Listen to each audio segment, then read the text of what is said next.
Have you heard of the book, The Psychology of Money? Timeless Lessons on Wealth, Greed, and Happiness by Morgan Housel?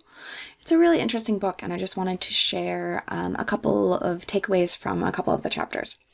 So I incorporate chapters 8 and 9 in part of my university course. And so chapter 8 is The Man in the Car Paradox, and the subtitle is No One is Impressed with Your Possessions as Much as You Are. And so in this chapter, Morgan talks about how he used to be a valet driver in, I think it was LA, and he talked about how often he saw these super nice cars and kind of what he thought about them versus like what it actually meant. And so one of the things that he realized was that when you see people in a fancy car, instead of thinking, wow, this person's amazing, you actually think, wow, if I had this kind of car, people would think I was amazing. And so it's more of a reflection on you kind of ignore the person in the nice car, and you really just think about how you think people would look up to you, even though you're sitting there not looking up to the person that is in that nice car. And so that is chapter 8.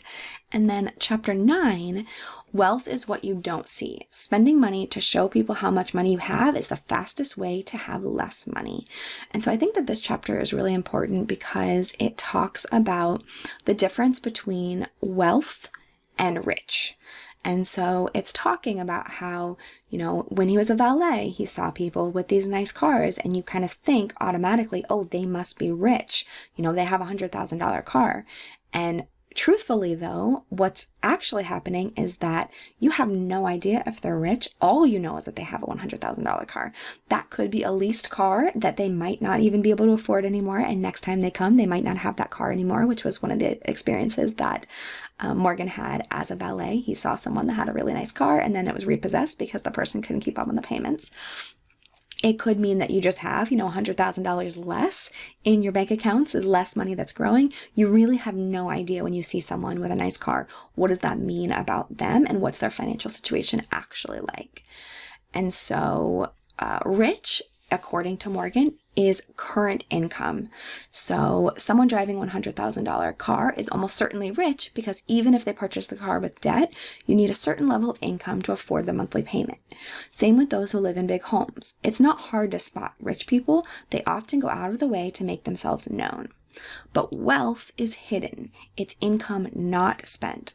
Wealth is an option not yet taken to buy something later.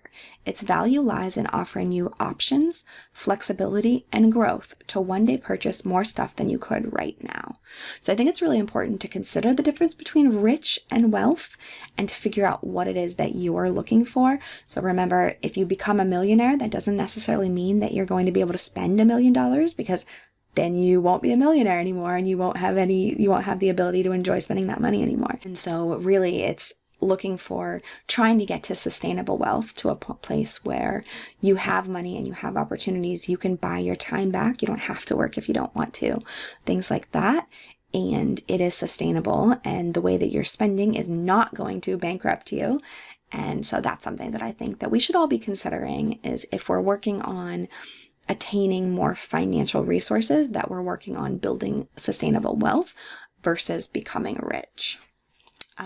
So yeah, I would check out this book if you'd like. It's a really interesting book. And also, if you use my link, then I can get just a small amount of that money. If you purchase the book, I can get just a small amount of that money back, and that will help to support me to continue providing free financial education.